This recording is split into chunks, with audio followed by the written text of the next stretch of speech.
భద్రాచలం వెళ్ళేవారు మట్టికి మీ లగేజ్ తీసుకుని కిందకి రండి. మీ లగేజ్ తీసుకుని దిగినట్లయితే మీకు వేరే బోట్ ఎక్కిస్తారండి. మరి భద్రాచలం ఇక్కడి నుంచి మన భద్రాచలం చేరుకోవాలంటే 90 కిలోమీటర్స్ జర్నీ చేయాలండి. ఒక 20 కిలోమీటర్స్ మరి బోట్ లో జర్నీ చేయాలి. మరి అక్కడి నుంచి 60 కిలోమీటర్స్ రోడ్ వే జర్నీ చేయాలి. మరి 20 కిలోమీటర్స్ లో కూడా మీకు ఎటువంటి వాటర్ బాటిల్స్ కానీ కూల్ డ్రింక్స్ కానీ దొరకవండి. ఎవరికైనా కావాలనుకుంటే కనుక మరి ఇప్పుడే మన క్యాంటీన్ ఉందండి, క్యాంటీన్ లో దొరికితే తీసుకోండి.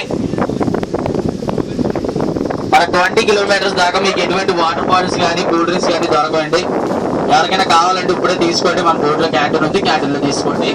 అలాగే బోట్ కి లెఫ్ట్ సైడ్ చూడండి విలేజ్ కనిపిస్తుంది. మరి ఈ విలేజ్ పేరు వచ్చి పశ్చిమ గోదావరి జిల్లా వేలేరుపాడు మండలం పేరంటాలపల్లి అనే విలేజ్ అండి. పశ్చిమ గోదావరి జిల్లా వేలేరుపాడు మండలం పేరంటాలపల్లి అనే విలేజ్. మరి లాస్ట్ స్టాప్ అండి. ప్రతి ఒక్కరు కూడా ఎవరికి వారిగా వెళ్ళి ఎవరికి వారిగా రండి, ఎవరు కూడా లేట్ చేయొద్దు. మరి అలాగే మా స్టాఫ్ బాయ్స్ విజిటింగ్ కార్డ్స్ ఇస్తారంటే విజిటింగ్ కార్డ్స్ ప్రతి ఒక్కరు కూడా తీసుకోండి.